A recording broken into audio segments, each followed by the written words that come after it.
So here we are driving through Manitou Springs on the way up to Pikes Peak. It's an interesting little town. Lots of architecture.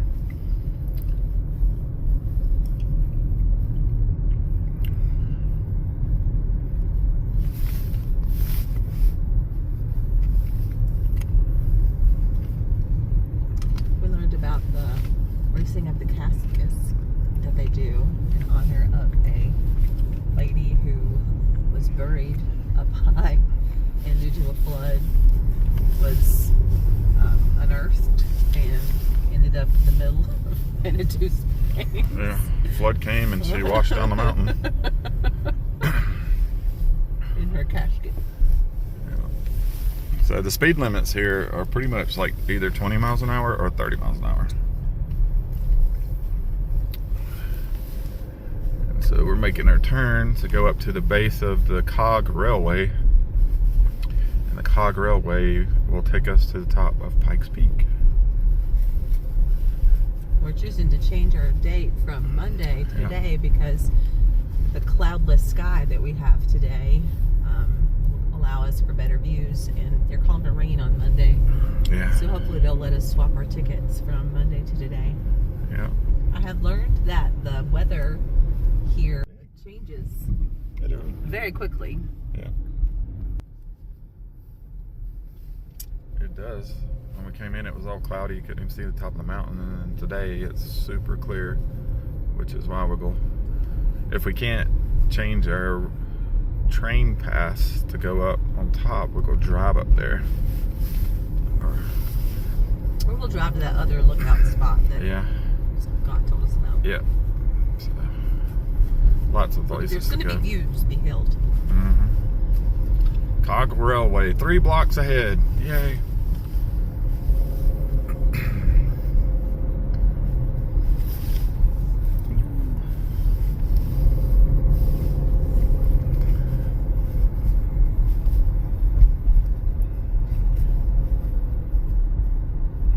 We're starting to get outside the city, it looks like.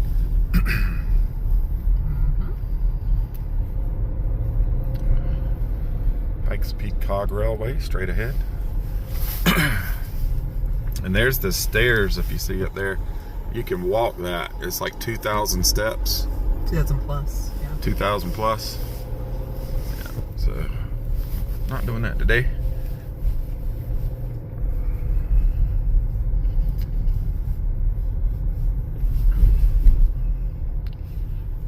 Alright, so here it is, tucked in over here on the left. And they said parking would be premium. It's about, I think, $20 a car or something. So I'm going to end our video right here, and we will pick up depending on where we end up. So have a great day. Yeah.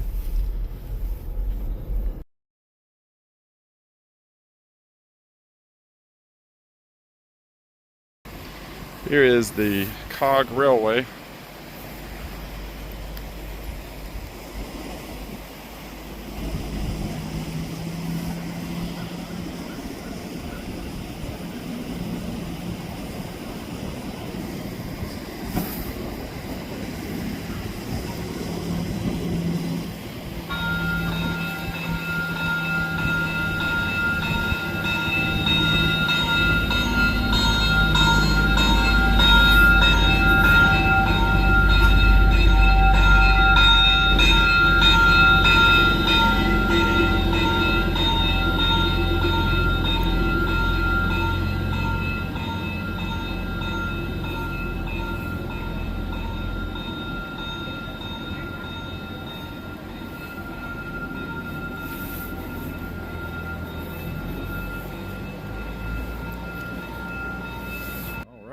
We'll go up the mountain.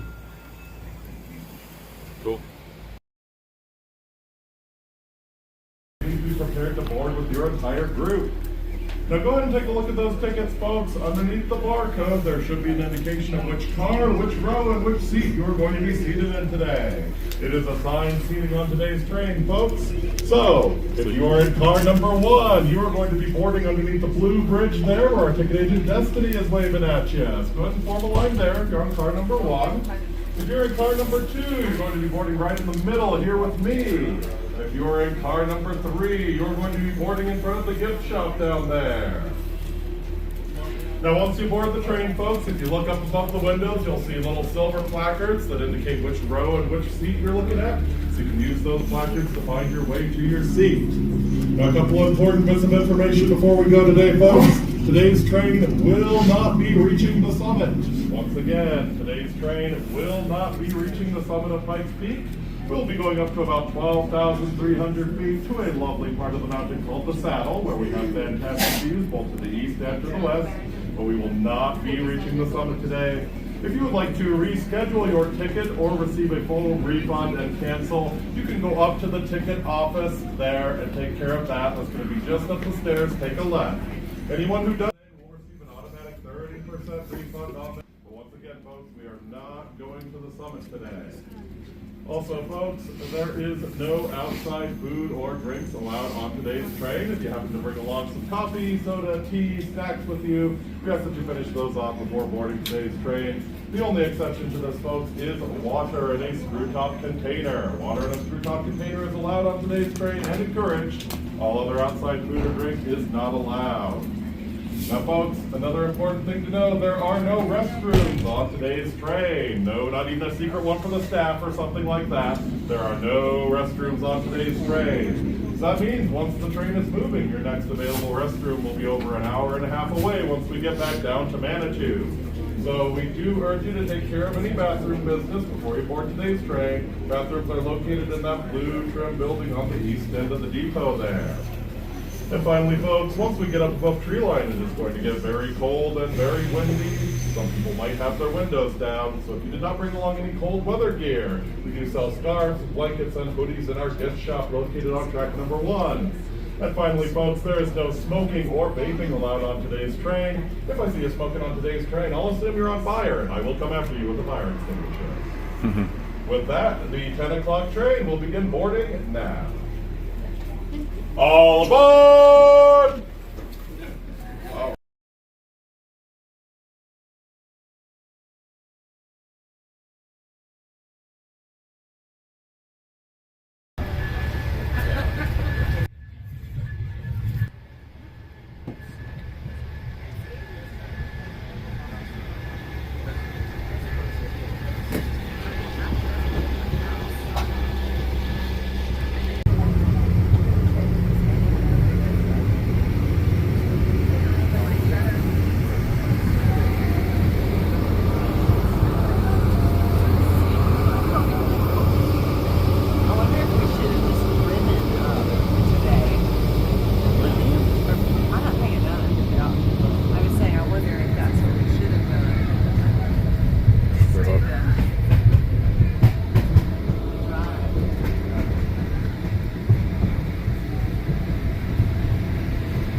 Good morning and welcome aboard the Manitou and Pikes Peak Cog Railway.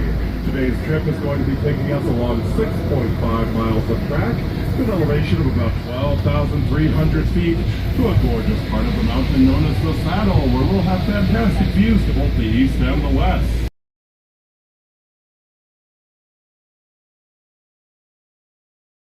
Haha Falls. Minnehaha is a Lakota word that means laughing waters, and this particular waterfall is actually higher than Niagara Falls. So car number 1, out the 3-seat side. Car number 2, an interview for you. And car number 3, Minnehaha Falls. That's higher than Niagara Falls. Don't look at me that way. I said it was higher than Niagara Falls, not bigger than Niagara.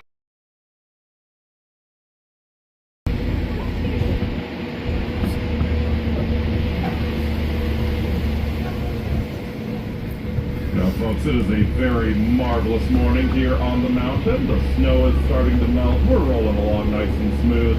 So I think it's the perfect time for a quick bonding exercise. So, hey, folks, if you do not know the person you are seated right across from,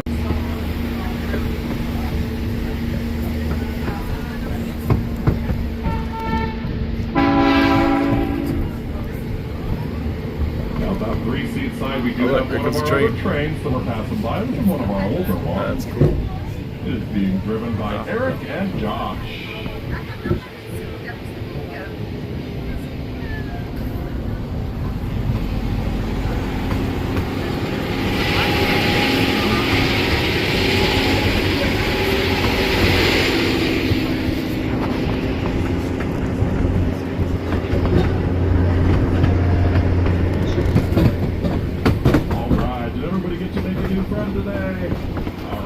particular hill was very infamous back in the days when we were still running steam engines up Pikes Peak.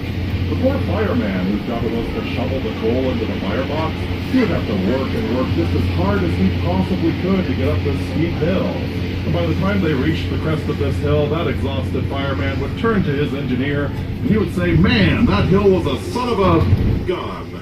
Welcome to Son of a Gun Hill, folks. The first 25% grade of the day, but not the last.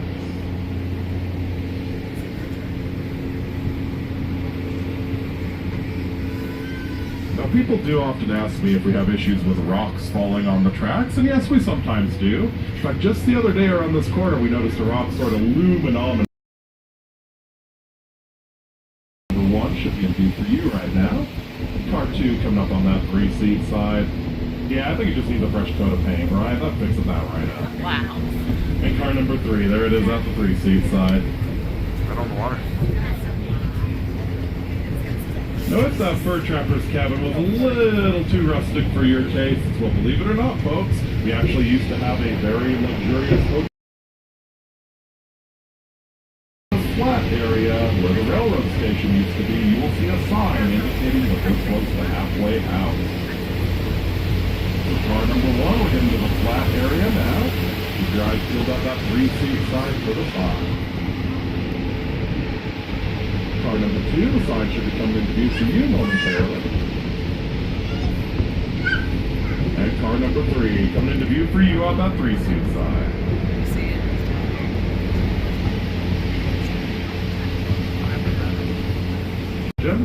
During wintry weather, this one forms really beautiful ice sculptures, so hopefully we can see some of those today. Now coming into view for car number 1 out that 3-seat side, there's Pikes Ball. And car number 2, there's Pikes Ball. Lovely ice formation there. And car number 3, coming into view for you.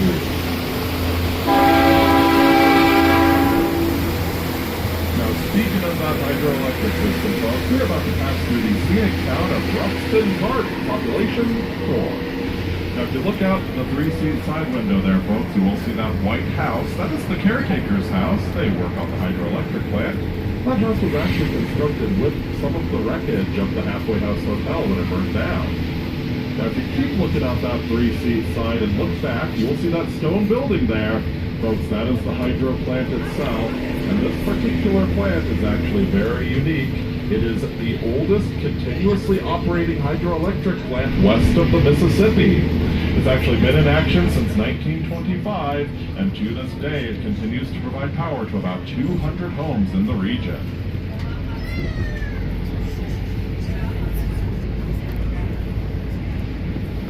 Now, if you want to be a caretaker here at Ruxton Park and work on that hydro plant, you need 2 things. First, you need an advanced degree in hydroelectric engineering, and secondly, folks, you need a Costco executive membership. Because if you look out that 3-seat side, you will see the dirt road there, folks. That is the only way in or out of Ruxton Park. It stretches a mere 60, that is 60 miles to the nearest civilization.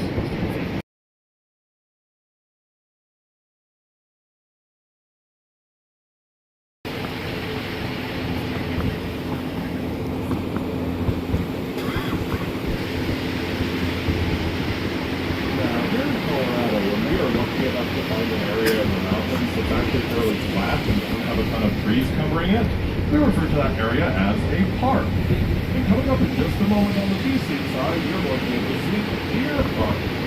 Deer Park becomes by its name, quite honestly. We often see mule deer here, especially around us. Up to the very edge of Deer Park there, folks, you might notice some cinnamon-colored pine trees. Those are the ponderosa.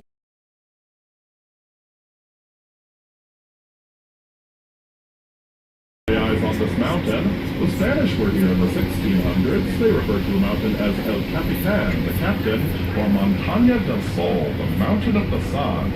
They probably took that mountain of the sun name from the native Ute tribe here. Their name for the mountain is Cava Cava, which also translates as mountain of the sun. And for the Ute, it is a tremendously base for many other Native American cultures in the region. We have evidence of human habitation here on Pikes Peak stretching back 11,000 years to the Clovis culture.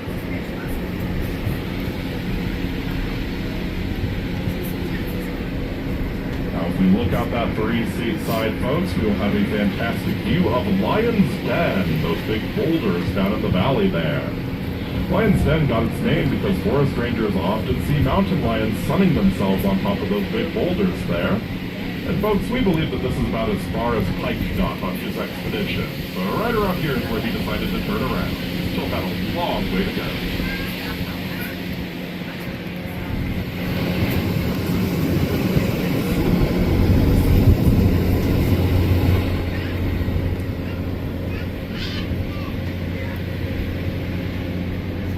That's beautiful.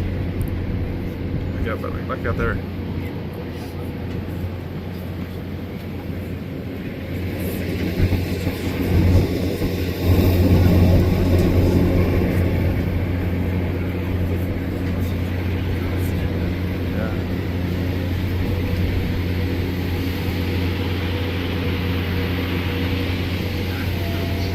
Another very famous and fateful visitor to the mountain came here in 1893. Her name was Catherine Lee Bates, and she was an English professor out of Falmouth, Massachusetts.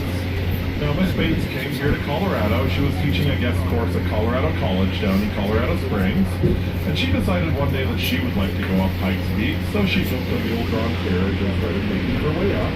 All around her, she saw the natural beauty, and she was absolutely awestruck and inspired. So much so that she actually wrote down a little poem about what she was seeing. That poem would later be set to an old song called Materna. We know that poem and tune together today as America the Beautiful. So America the Beautiful actually inspired by the vistas that Catherine Lee Bates took in on this very mountain. Believe it or not, America the Beautiful actually almost became the national anthem of the United States and lost out to the Star-Spangled Banner by just a few votes. But hey, we're not bitter or anything.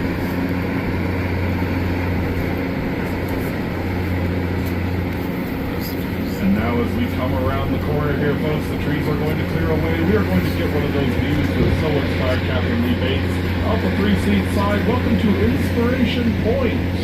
We can see 5 states from this vista. We can see Colorado Springs and the Black Forest down there, the state of Colorado. We can see clear to the Kansas border. To the north there is Wyoming, and to the south and southeast we have New Mexico and the very tip of the Oklahoma Panhandle. So this view always inspires me, folks, no matter how many times I see it. So we have come to the sing-along portion of today's program. If you would like to join me, folks, I am going to be singing America the Beautiful. All right, we ready? Here we go.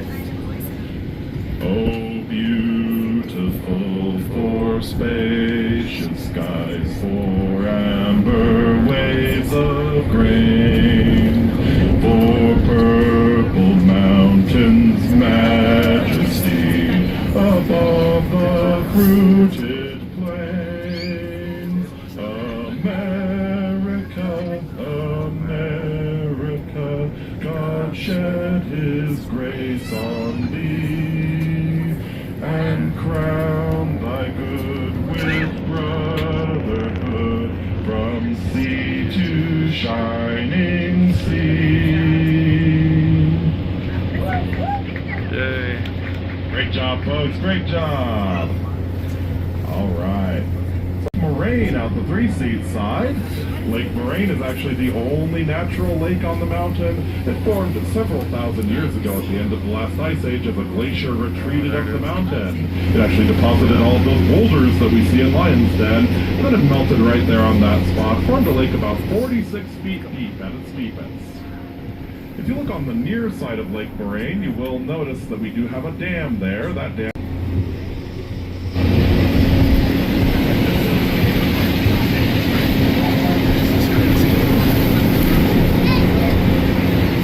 as we chug up another very steep grade here, folks, there are probably some people wondering how the heck the train is even doing this. Well, today's train was manufactured by Stadler, that's a Swiss company, and it's very like a normal train in a lot of ways. We have our 2 outside rails, they are standard gauge, 4 foot 8.5 inches.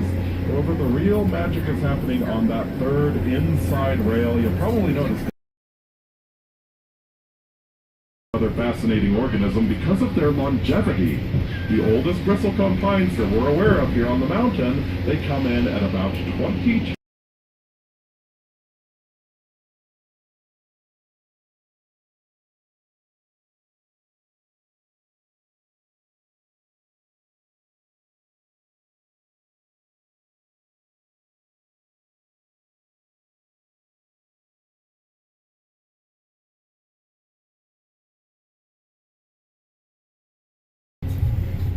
Now as we look out the 3-seat side here across the valley to that mountain looming in the distance, folks, we are looking there at Mount Almagre.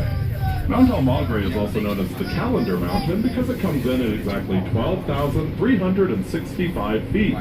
So just like a calendar has 12 months and 365 days, Almagre has 12,365 feet. And no, it does not grow a foot during leap years.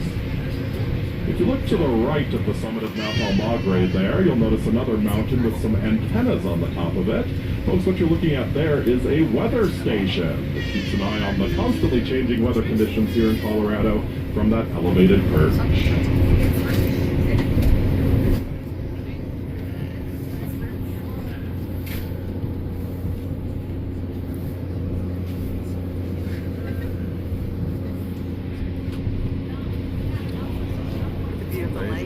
Yeah. Oh, yeah, it's beautiful.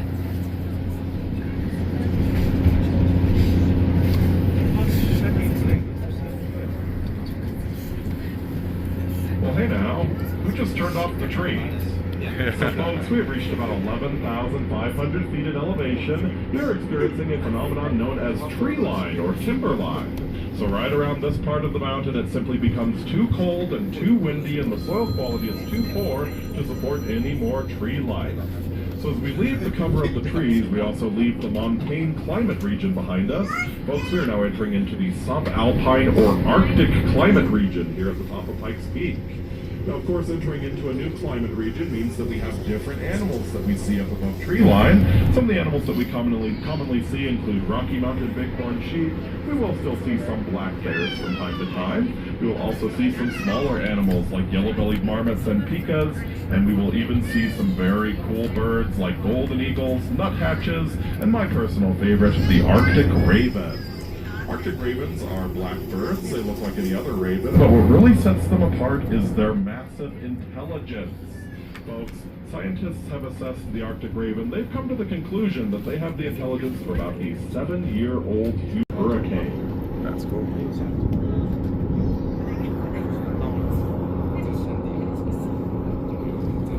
It's incredible.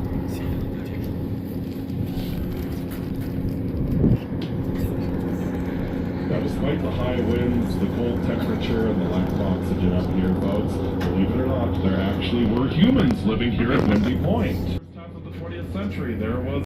Now, Bruce must have been a heck of a guy because he actually convinced his wife to come live up here with him as well.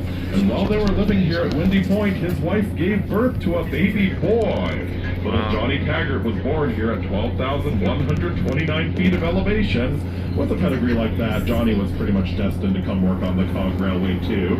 He became an engineer with us, and he actually had the distinction of being the very last engineer to take a steam-powered locomotive all the way to the summit of Pikes Peak. He did that in 1958.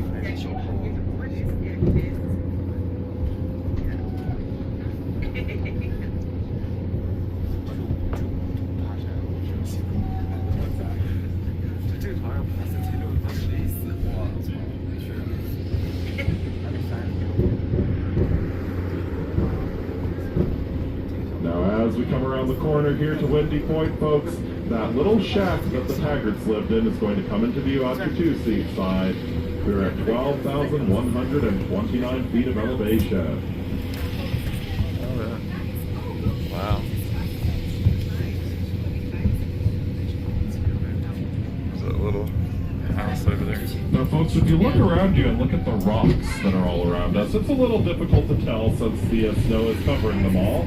But one thing you might notice, those rocks look a lot smaller than they were down at the base of the mountain, right? At the base of the mountain, we were seeing really big boulders. Most of these are about the size of a basketball maximum. And folks, that is all down to that ice wedging process. Because it gets so much colder here up above tree line, that ice wedging process happens more often because the water's freezing a whole lot more. So up above tree line here, we notice that our rocks are a lot smaller. There are also strong winds that are serving to erode those rocks.